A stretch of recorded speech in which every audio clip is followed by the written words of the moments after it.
som en början i årsskiftet. Här har vi Henning Klockas och Henna Schmidt som jobbar i Kristinestad och jag som jobbar i Simborg som jobbar i Teuva på Botniarosk. Vi ska börja med de här förpackningsmaterialen i årsskiftet. Det är någonting som kom från lagen i förra somras. Joo, eli nyt Suomen. Eli tervetuloa tänne Botniaroskin infotilaisuuteen ja pakkausmateriaalia koskien. Eli nythän on kysymys näistä pakkausmateriaalista, joka lain mukaan siirtyi kuntavastuulle, eli Botniaroskille tuossa kesällä. Ja sitten ministeri antoi siirtymäajan loppuun. Ja nyt ollaan siinä tilanteessa, että ollaan ensi vuoden alussa aloittanut pakkausmateriaalien erilliskeräys. Tässä on vähän taustaa Botniaroskista, että edelleen ollaan 8 kunnan omistama yhtiö, josta meillä toiminta on 7 kunnan alueella. Alltså Botniarosken är ett av 8 kommuner som funkar i 7 kommuner. Kurikka. Eikä Jurva nyt niin menee koettuvuorona.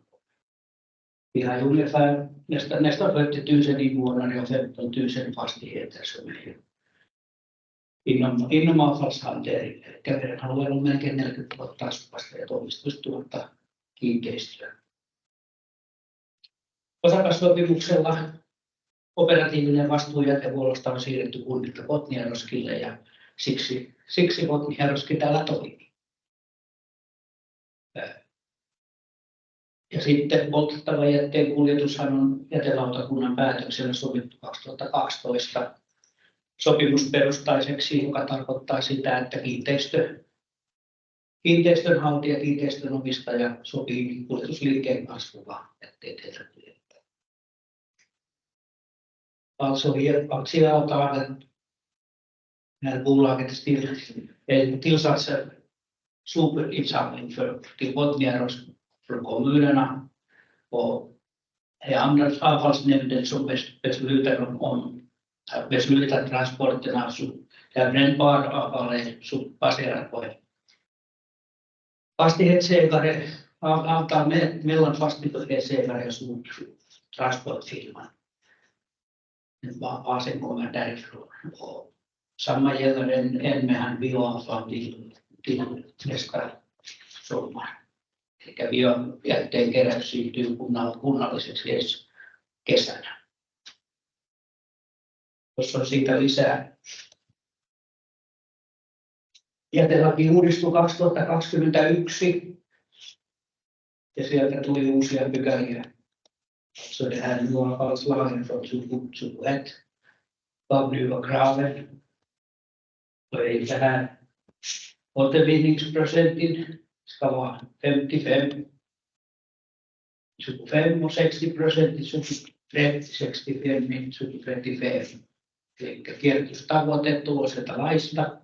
Ne on niitä, jotka nyt pyritään tavoittaa sitten osaltaan tällä pakkausjätteen keräyksellä. Eli kierrätysprosentti pitäisi olla 55 vuonna 2025, 60 vuonna 2030 ja 65 vuonna 2035. Tuosta seuraavasta näkyy se, miksi lakia kiristetään. Nykyään kierrätysprosentti on 43. Eli meidän pitäisi parin vuoden päästä olla 55. Alltså det här från ser när kraven är, vi ska vara 2025 vid 55% återvinningsprocentin och vi nu ligger runt 43. Så är ju där kraven varför myndigheterna vill ha mera. Och det här förpackningsinsamling är en del av dessa försöken. EU har givit oss ett råd att ni ska vara duktiga. Vaatimus on tullut EUsta, että meillä pitää olla innokkaampi ja siellä tulee vaatimuksia, että pitäisi olla. Ja sitä kautta nyt on tullut sitten semmoinen lakipykälä, että vaikka kunta, eli kun se on siirretty työ- ja jätehuoltoyhtiölle, niin sen täytyy järjestää taajama-alueella erilliskeräys biojätteelle. Se on alkanut viime vuoden kesällä. Pakkausjätteelle sen velvoite alkaisi 1.7.23, mutta niin kuin sanoin, niin siinä on siirtymäaikaa niin, että saatiin vuoden loppuun aikaa järjestellä. Ja tämä pakkausjäte koskee metallipakkauksia ja pienmetallia, eli se on se samantyyppinen kippo kuin ekopisteelläkin on aina ollutkin. Sitten lasipakkaukset, kartonkipakkaukset ja muovipakkaukset. Alltså i lagen som säger att vi måste ordna separat insamling till bioavfall. Han började redan ett år sedan, över ett sådant år sedan. Och sen förpackningen av avfall ska börja nu. Och metallförpackningar och småmetaller är samma som vi i princip samlar nu in i ekoporterna. Och sen plastförpackningar, kartongförpackningar och plastförpackningar. Och plastförpackningar är den nyaste. Tässä andra finns i något slags redan har varit redan länge.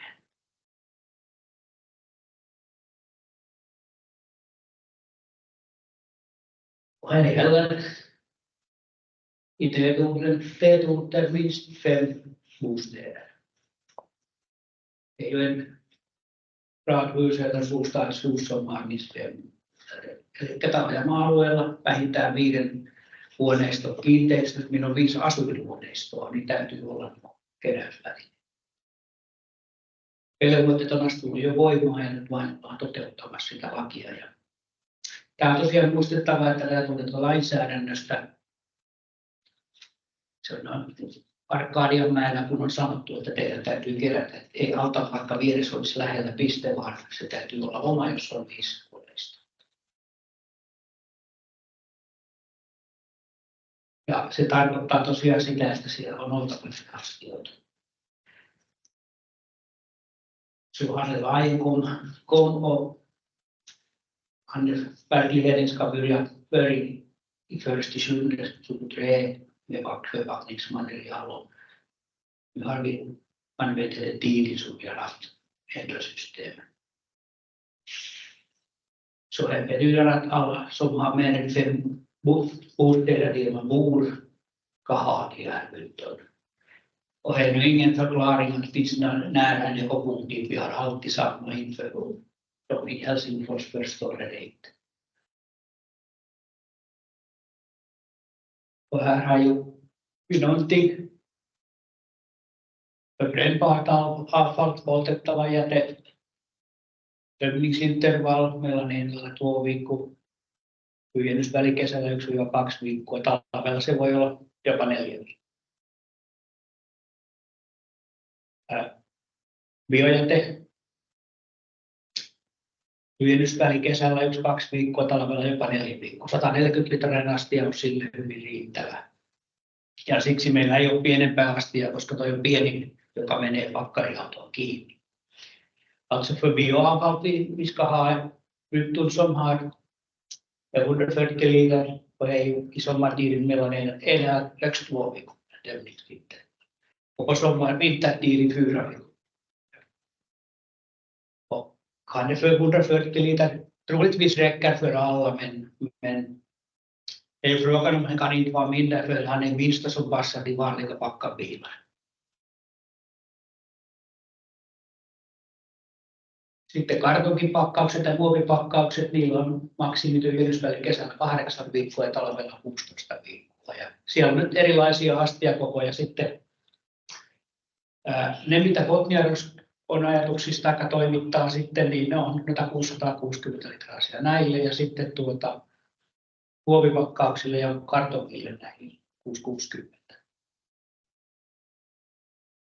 Alltså för plastförpackningar och kartongförpackningar vi levererar byttor de blir 606 liters kärl. Det är ju frågan om han det är tömningsintervall och hur många ni behöver det bestämmer där sig tömningsintervallet så att det passar. Och till metallförpackningar och glasförpackningar vi har 140 eller 240 liter men är troligtvis 140 liter. Det är ju samma en. Och sommartiden högst 8 veckor och på vintertiden högst 16 veckor. Eli nuo asiametallipakkaukset menisivät 40-litraisella astialla. Siellä todennäköisesti myös riittää aika isolle taloyhtiöille vielä tuo astiakoko. Ja astioita sitten joko suurennetaan tai pienennetään tarpeen mukaan. Ja astiamäärää voidaan muuttaa, että saadaan järkevät tyhjennysvälit.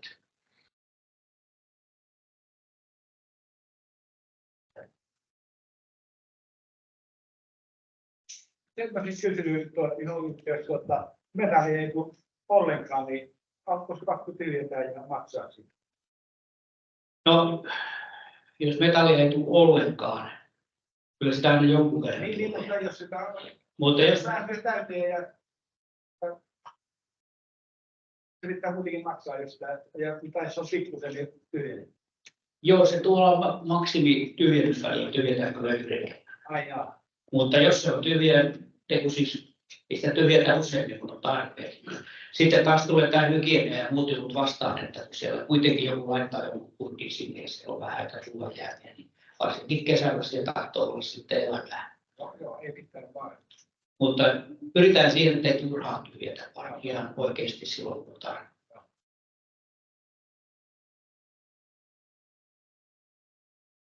Mutta tosiaan jätehuoltomääräyksistä, jotka taas on lautakuntaa, kun ne tulee ne tyhjennysvälit ja maksimit, että se on vähintään sen verran mitä tyhjätä. Ja näissä metalliastioissakin se on se 8 viikkoa. Alltså i fallet finns lite bak på byttovikt stämmer där. Tömningsintervallet så liksom vi behöver tömma in dem är absolut nödigt. Men avfallsnämndens reglerar att det ska vara högst 8 veckor på sommartid och 16 veckor på vintertid. Så vi måste tömma en gång längs Handebergjulen. Olisin kysynyt tuohon määrään liittyen, että on hyvin eri määrä ihmisiä. Saman, jos otetaan vaikka uuden asunnon taloyhtiö, niin siellä voi olla niin kuin meilläkin taloyhtiössä 7 henkeä uuden kiinteistön, niin se on aivan eri kuin jossakin toisessa, jossa jokaisessa huushollissa asuu 4 henkeä. Että se suppliminen sitten, että jos on 660 litraa, niin tuohon muovin mä tiedän, että siitä tulee aika paljon. Tai kun kartonkin, niin jos on 8 viikon välein pitää tyhjentää, niin saako ne 7? No se 8 viikkoa tulee tosiaan sitä jätehuoltomääräyksestä, että mutta sitten näitä, niin kuin sanoit, että kun on erilaisia asukasmääriä, niin niitä säädetään ne tyhjennysvälejä sen mukaan, että jos on maksimissaan se 8, niin voiko se sitten pienentää sen astian? Vai onko se sitten se 660? Astia voidaan pienentää, jos näyttää siltä, että se on aivan toivotonta. Että se on. Eli sitä seurataan sitten, kun tyhjennykset lähtee käyntiin, niin meillä on sopimuksessa tavalla, että kuljettaja sille raportoi täyttöastetta astioista ja siellä on ihan oikeasti seuranta. Ja toki sitten siellä on myös sellainen seuranta, että jos astia se ikänä mitään on, niin johonkinhan se jäte menee. Tämä on varmaan aika monella sitten se kanssa, että se tilakysymys, että kun kauhean isoja astioita pitää olla ja se pihatilat on aika pienet, niin se vaatii aika valtavia tiloja sitten. Joo, ja se on yksi tekijä, mikä monta kertaa johtaa siihen, että niitä astioita joudutaan pitämään pienempiä ja tyhjäämään osina.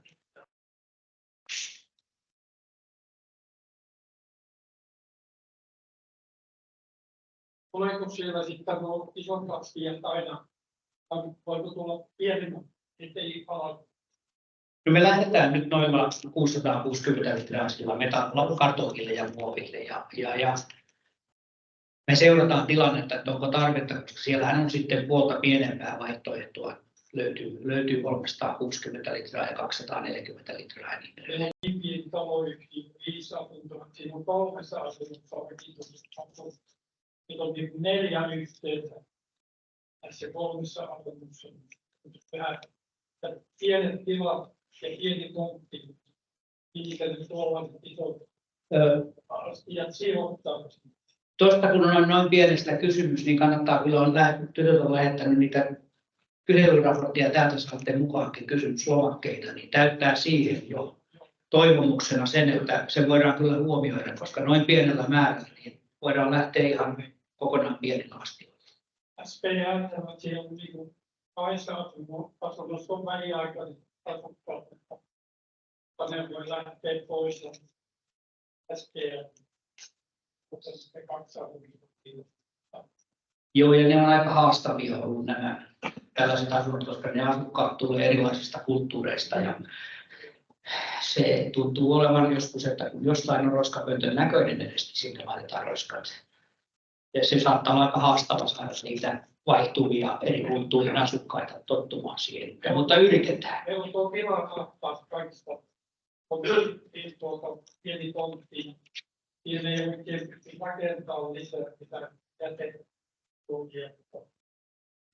No minkäänlaista katosta ei niin se pykälän vaari, että jos se saa vain johonkin astiat laitettua, mutta toki siellä tulee vastaan se, että vakuutusyhtiön kanssa kannattaa keskustella siellä sijoituksesta, että nehän on materiaalia, että jos joku tuikkaa tulee ja ne on seinän vieressä, niin se saattaa johtaa vakuutuskorvauksen eväämiseen tai ainakin pienentämiseen, jos tulee vahinkoja. Eli se 8 metrin etäisyys, jos ei ole mitään palosuojausta välissä, niin on On se pihavarasto siinä. Siihen on taloutta, että se 8 metriä. Se on rakennusvalvonnasta hyvä tarkistaa se, että se on.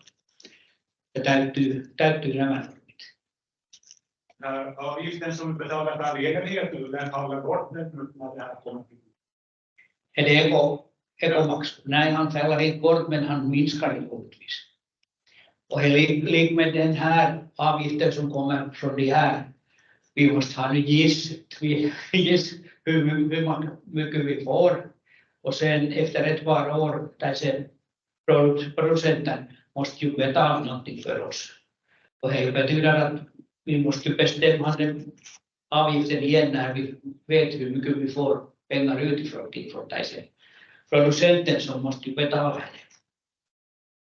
Då ska vi betala dubbla belopp för det. Nu, Ja, när vi kommer igång med det här. he kommer inte tömningspris bara. Men det själva materialet är gratis. Så att vi samlar in bara det som kommer in från Fyttonlahden transportin. Men själva ekoavgiften är samma sak. Själva ekoavgiften är lite annat sak. Han är ju sånt som man måste bestämma skit. Och det är ju alls nämligen som bestämmer om det. Men jag kan inte säga rakt, för det finns ju mycket annat som ska betalas med avgiften. Heiltä se återvinningsstationen och farlig avfallshantering och sådana saker som kommer från avgiften också.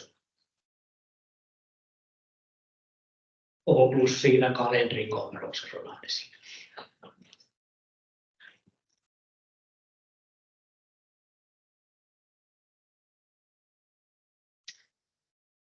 Ja näitä kysymyksiä sitten, mitä on tuossa tullut jo vastaan ennemmin, niin täällä laitettiin. Voiko katos olla yhteinen? Alltså de här frågor som har kommit före. Kan man ha gemensamt avfalls? He säger här tak, men det behöver inte vara tak, fast insamlingsställe. Villan olika fastigheter on. Ja kiinteistöillähän voi olla yhteinen jätteenkeräyspiste, ja se saattaa jopa olla niin, että pakkausjätteenkeräyspiste on eri kuin muun jätteenkeräyspiste. Ja se on tällainen, jos on tilaongelmia, niin esimerkiksi naapurikiinteistön kanssa yhteisten järjestäminen saattaa olla helpompi kuin se tilan löytäminen omaan. Eli ei möjligt att ha en gemensam med någon annan fastighetsbolag. Ett gemensamt samlingsställe för och det kan vara endast förpackningsmaterial eller annat. Men ei ole näin frågan om liten rum så det kan vara bättre löst då.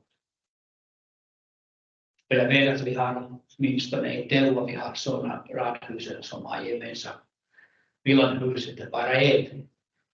Olika bostadsföretagen men de har gemensamt avfallsinsamlingsställe.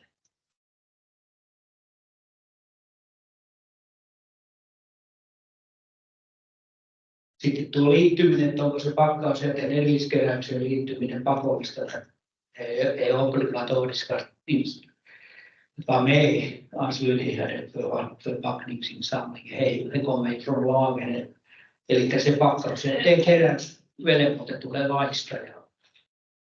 Siinä on sitten aika vähän ollut valinnanvaraa, koska paikallinen lautakuntakaan ei voi oikeastaan laille mitään, se voi vain tehdä lakia noudattavia päätöksiä. Voi myöntää poikkeuksia, jos on joku erityisen hyvä syy, miksi saa poikkeuksia, mutta sekin taas kuuluu lautakunnalle. Alltså om någon har en bra orsak varför man ska inte ansluta sig, så är avfallsnämnden som ger tillstånd att vara utan. Ja sama pätee se, että lainsäätäjät ei tunne tuota, että talonyhtiön päädyllä on ekopiste, niin ei ne tunne sitä. Jos Helsingin päästä, että täällä voi olla sellaisia tilanteita. Ja ekopisteessä on toki se, että Ringillä on ollut vanha lain mukaan 1800 pistettä. Nyt niiden velvoite on vähentynyt jo 1000 pisteeseen, että joka toinen rinkipiste tulee poistumaan. Alltså är det att om man har en ekopunkt nära, det spelar ingen roll i lagen, det måste ju vara egna. Och Johan det ekopunktsidan finns ju så att Ringi har nu 1800 ekopunkter som är Ringi-punkter. Och vi har ju räknat till på våra områden. Men Ringias måste vara mängden har ju minskat nu till 1000, så att ungefär varandra av Ringi-punkterna kommer att försvinna. Till exempel från Teua när i Horonkylän butiken slutade, så här var nästa månad kom ju anmälan att de tar bort deras byttorna. Och he gick med samma. Eli Horonkylässä oli hyvä esimerkki Rinkipisteestä, että kun kauppa pantiin kiinni, seuraavalla kuulla tuli ilmoitus, että kuuluvuus viedään pytyt pois, ja niin ne myös vei.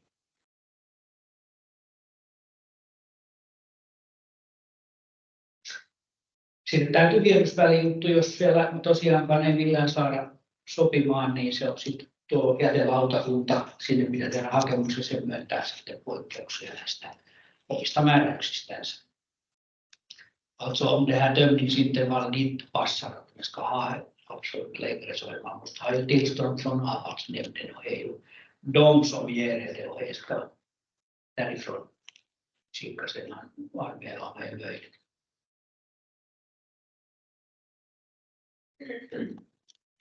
Och sen det här kommunalsidan, kunnanhallinto ja palvelutoiminta, siellä on vielä nämä vanhat kilomäärät voimassa. Alltså i den kommunalsidan bestämmer det säger att ifall det kommer någonting med den där 5 kilo eller 2 kilo per week, eli jos tulee joku yli 2 tai 5 kiloa viikossa jättemäärän mukaan, niin niistä täytyy sitten olla keräys. Mutta tämä on sitten kunnallista puolta, tämä ei koske kiinteistöyhtiöitä sillä tavalla. Asuinkiinteistöyhtiöt on erikseen. Mikä ero tässä on sitten niin omakotitaloasujille ja meillä taloyhtiöille? Miksei se koske omakotitaloa? Se on tämä 5 oven raja, eli asuinkiinteistöyhtiö, jossa on vähintään 5 huoneistoa. Omakotitalous aika harvoin on, sitten ei enää mene siihen. No mihinkä ne omakotitalot ovat?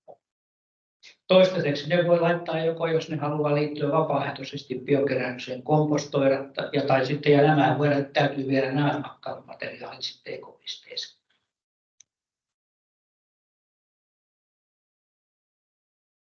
Heitä varten on tämä ekopisteverkosto kuitenkin olemassa.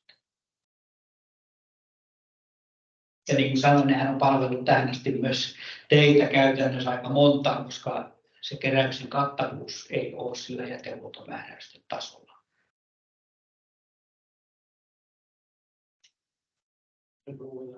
De här kärlen, det var en diskussion om det där, om det står på något kärl eller vad det är. Eli heillä När det är kommunala sidan. På kommunalsidan he måste ju vara kärlen, och det är ju så att vi levererar dessa kärlen liksom till alla. Vi levererar dem, så får vi, och vi tar hand om dem. Ja, vi tar betalt med ett handtömningspris egentligen. Det blir bara en pris per tömning, och vi tar hand om bytton också, så att ifall han går sönder eller någonting eller ska ändras, bytas till någon annan storlek, så vi byter ju en gång per år storleken gratis. Så att vi får det rullar bra här just. Hej och viktigast. Hej och inte måste för oss, men vi måste ta på så vis. Det är enklare för oss. Också jag tror det är enklare för kunderna också att de får byttorna. Teillä eri väriset eri jätteitä. No meille ei tule eri väriset, meille tuli ainoastaan parret siihen, koska nythän on sellainen juttu, että pyritään kierrättämään. Alltså vi har inte olika färger, hej Johan, beror vi har för bioavfall, vi har ju rent utredare. Men resten blir märkt så här. Grunden är där att vi vill ju använda miljövänliga byttor, alltså det vill säga cirkulerat plast, och han kan inte vara någon annat än grå eller svart. Det är ju så, man måste ju färga hyvin ne kanganfärger, eli me lähdetään pakkausmateriaaleista tarroilla merkaten ja astiat tulee olemaan harmaita tai mustia. Ja tausta on se, että me ei haluta tätä neitseellisellä muovilla keräämään käytettyä muovia, vaan me pyritään sieltä sillä käytetyllä muovilla, kierrätetyllä muovilla, vaan sitä valmistetulla astialla voidaan kerätä kierrätykseen menevää tavaraa. Ja se on se ylivärjäys, joka tarkoittaa sitä, että se on jonkinnäköistä harmaata, kun ne kaikki värit pannaan sekaisin. Sitten sitä vaan tasataan panemalla pikkusen lisää väriä joukkoon, että se on harmaa tai sitten lopulta musta. Jokaisen kierrätyskierroksen jälkeen muovi on pikkusen tummempaa kuin edelliselläkin. Niin se värin saaminen siihen niin on aika. Tiedän, että esimerkiksi muovia on kerätty keltaisilla astioilla ja ne on vielä arka väri likaantumisenkin kannalta, että ne ei kauhean kauniita ole, mutta valkoinen on. Se vielä edellyttää sitten enemmän puhtaana pitoa. Mutta näin ollaan kuitenkin, että pyritään siihen, että kierrätysmateriaalista valmistetut astiat kelpaa meidän kierrätykseen. Se käytännössä estää sen, että meillä olisi eri väriset astiat.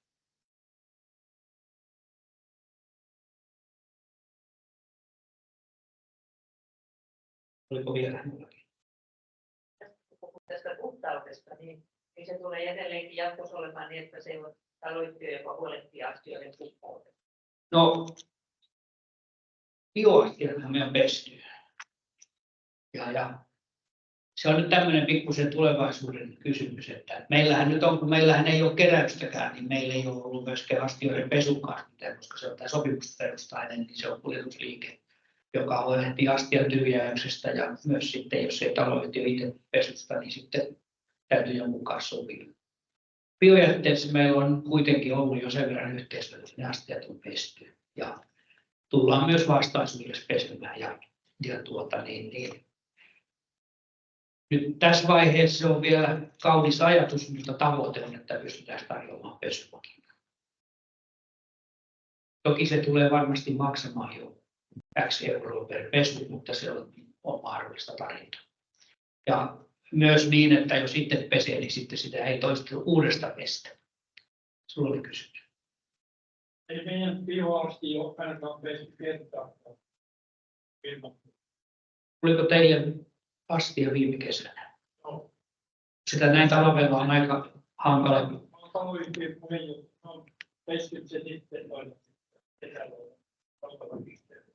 Tämä on semmoinen kyllä, mistä me joudutaan keräämään kokemuksia vielä, että mikä on se toimiva ja varmaan jonkinnäköinen kombinaatio tässä tulee olemaan, koska juuri niin kuin sanoit, niin osa pesee jo heti oman ympäristön ja lähiympäristön mukavuudenkin takia niitä useammin kuin mitä me pystytään missään tapauksessa tarjoamaan. Kun sä sanoit, että se vesittäisi, onko se tapahtunut vielä se pesu? Se pesu on tapahtunut vain näille, jotka oli meidän pilottikohteina mukana, niin siinä on pesty, koska nämä muut on nyt ollut niin lyhyen aikaa, että niitä ei vielä ole. Kerran vuodessa on tavoite, että ne vähintään pestään. Ja mulla on nyt semmoinen mielikuva, että ainakin suupohjan kuljetuksen ja reteksin huolehtimista astioista ne on pesty. Onko teillä sitten Renholmin vai? Heidän puolelta mä en tiedä, jos näin pesee, niin kuinka helpottaa asia. Mutta ainakin reteksin ja suupohjan kuljetuksen kierrätyksellä on ollut koska se vaatii vähän erikoisjärjestelyä, että pyttytyhjennä ja pestään sitten ennen kuin sinne ehtii mitään tulla, niin se on oltava oikeanlainen avu sillä kierroksella. Alltså för det här tvättas av kärl så åtminstone Retex och Solpohjan kuljetus har tvättat sina kärl och är ju grunden kommer därifrån att Solpohjan kuljetus har en bil som har en tvättningsmöjlighet så att tömmer och tvättar i samma bil så att det hinner ingenting kommer emellan i fyllt.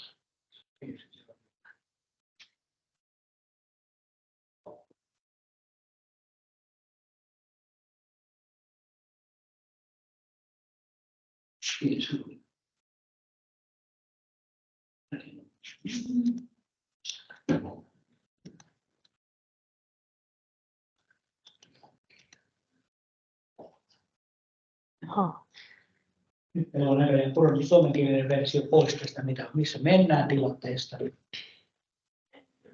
Eli pakkauksen perin keräys alkaa vuodenvaihteessa ja jossain vaiheessa tulee, mutta nythän siellä on sellainen tilanne, että tämä meidän tarjouspyyntö, siitä on tehty valitus markkinaoikeuteen ja se johti siihen, että markkinaoikeus ilmoitti, että saat tehdä sopimusta ennen kuin on käsitellyt asiaa. Eli me ei ole voitu tehdä sopimusta siitä tyhjäyksestä, jonka me joudutaan ottaa neuvottelumenettelyllä suoraan hankintana jollain tasolla, koska lakisääteinen velvoite sitä järjestää sitä, niin se on olemassa, vaikka sopimusta ei meillä olisi.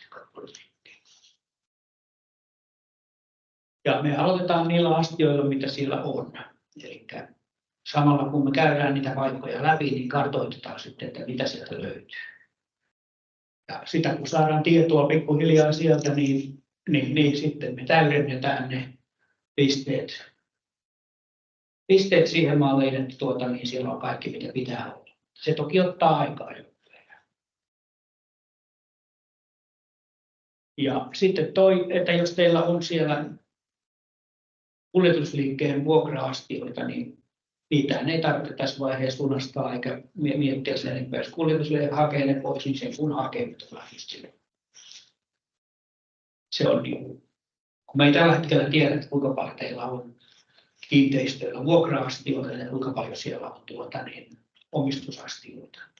Eikä tällä hetkellä ei tarvitse tehdä sille hankinnalle mitään, ne tulee meiltä ne astiot. Jos kuljetusliike hakee omansa pois, niin se hakee, ei siinä mitään. Alltså de här kärl som ni har där i fastigheterna redan, vi vet inte hur många av dessa finns hyresgivare från transportfirman och hur många finns era egna. Men ifall de är hyresgivare så transportfirman får ta bort sin när de vill så kan det insamlingen kan få mer skills. Och vi fyller upp då bristerna så att det finns alla kärl där. Jag tror någon gång i somras vi har aldrig varit sick. Till midsommar jag säger så har vi tillräckligt tid i valtigheten. Eli lähdetään siitä, että me täydennetään astioita ja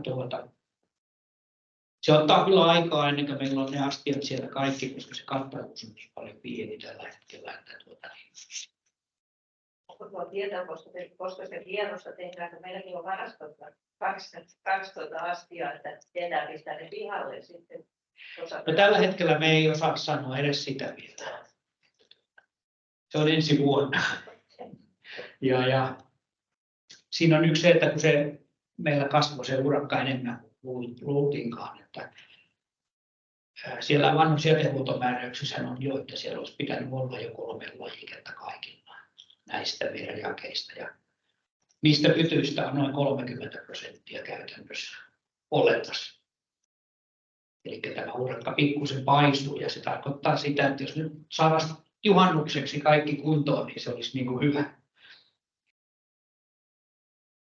Det i praktiken om vi tänker att vi har 4 brännbara kärl, kommer det ett plast till eller tar man bort ett brännbart och lägger plast till? Jag tror Hannes, om ni har 4 nu för brännbart. Det är ju kanske enklast om 660 kärl. Till exempel, det har vi olika. Så jag tror det är bäst att ändra sig 2 av en till plast och en till kartong och sen kolla upp vad händer. Och jag tror att största volymen kommer från dessa kartong- och plastförpackningar. Plast just är sånt som inte hålls ihop heller. Man pressar den ihop så han öppnar igenom han är lika stor som i början. Det kan ju vara även mer än hälften av volymen som kan hittas på. Men det är ju lite svårt att säga. Det beror också på invånarna, hur de bor där, hur de vill sortera. Jag har inte färdigt satt att det finns 2 brännbara så blir det en plats. Men kan inte använda det på. Om det finns 2 brännbara så är ju, jag tror det är ju andra som kan medra och Arjen lämnar till brännbart och sen kommer till överbyttan till. Vill du inte ha extra mycket? Men det är ju sant, det är brist på rum i flygstället. Tilan puute on se, mikä tulee varmasti olemaan ongelmallinen. Tiedostetaan kyllä, että pyritään semmoiseen, että pystyttäisiin mahdollisimman vähällä menemään.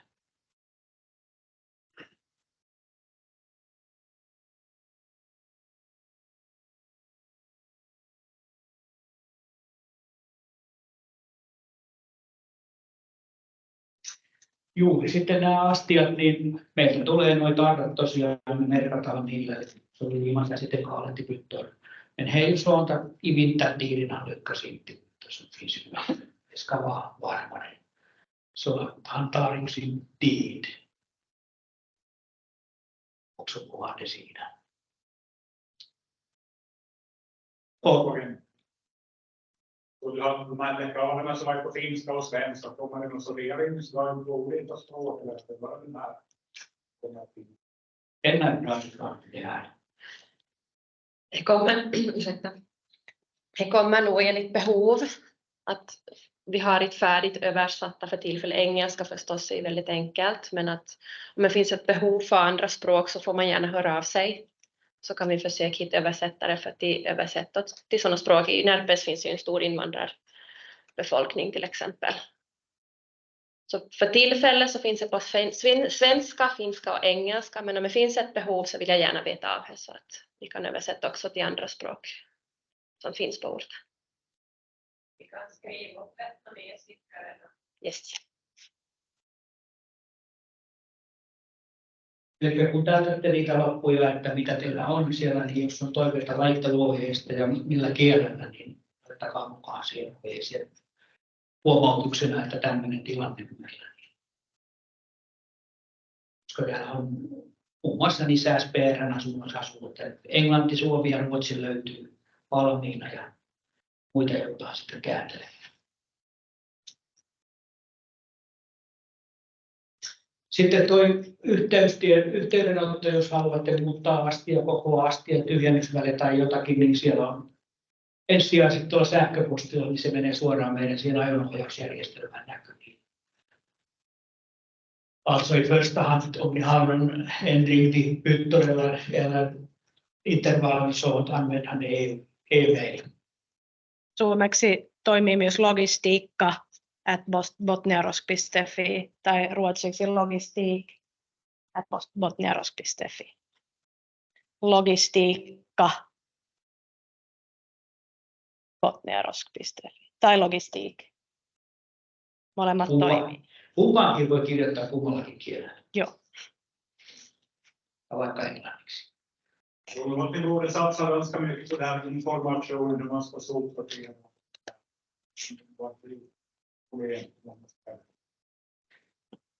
Så den här informationen så vill jag undersöka.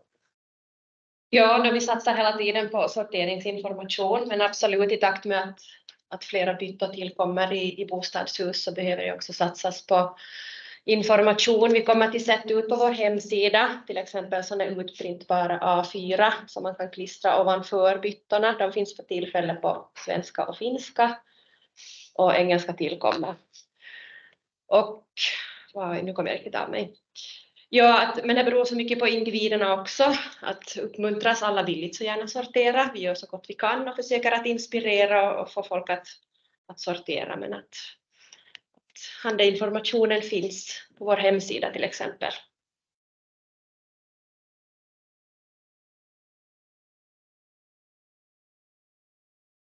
Eli tietolaitteluohjelta löytyy meidän nettisivuilta ja sieltä löytyy myös, kun tätä kysyy, niin voit lähettääkin tällaisia ohjetarpeita kuin liikuntaan 1 askelta puolelle seinään. Ja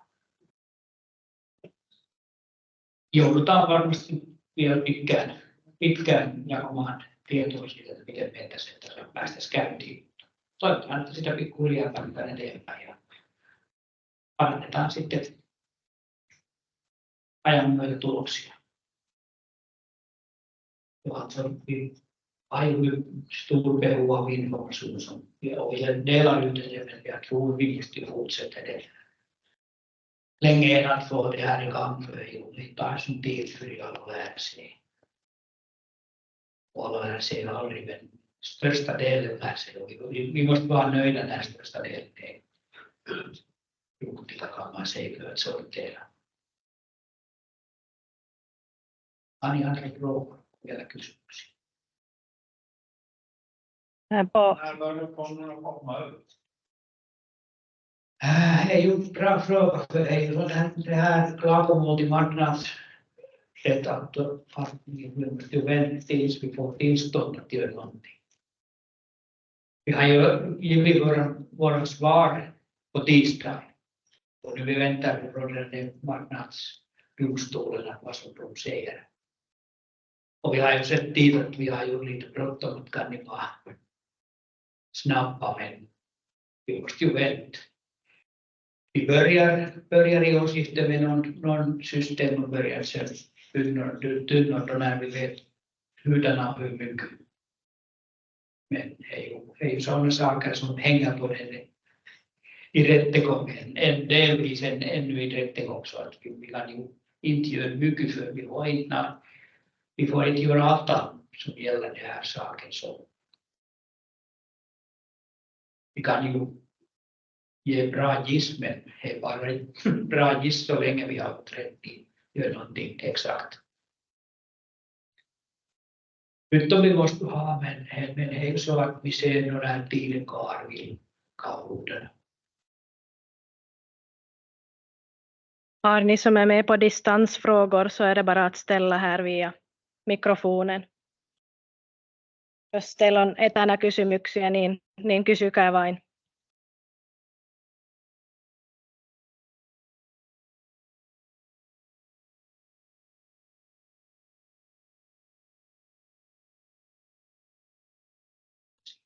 Ei ole käsiä.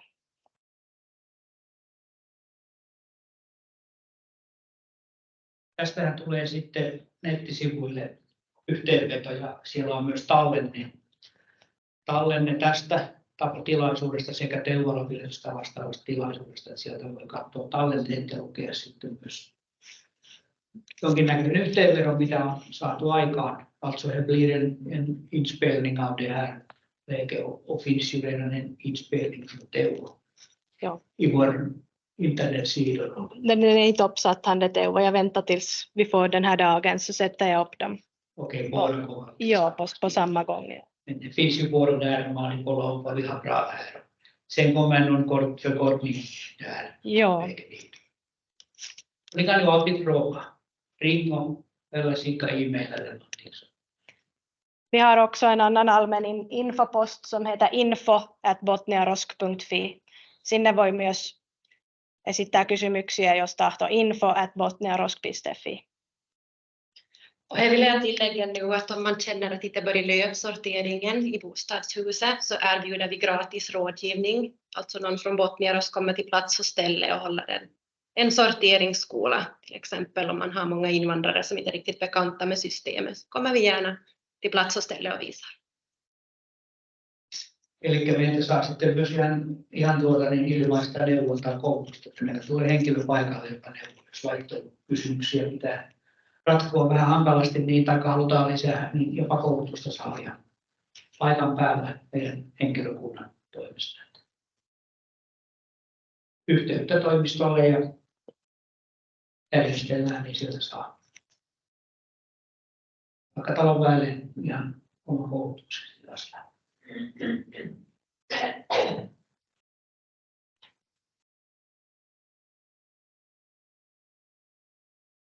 Jos kysymyksiä ei tule, niin meidän osalta kiitämme. Alltså det finns några frågor kvar, så vi tackar för det här tillfället. Förhoppningsvis vi får bra samarbete i framtiden. Vi får insamla så mycket som möjligt bra material. Kiitoksia kaikille. Kiitoksia.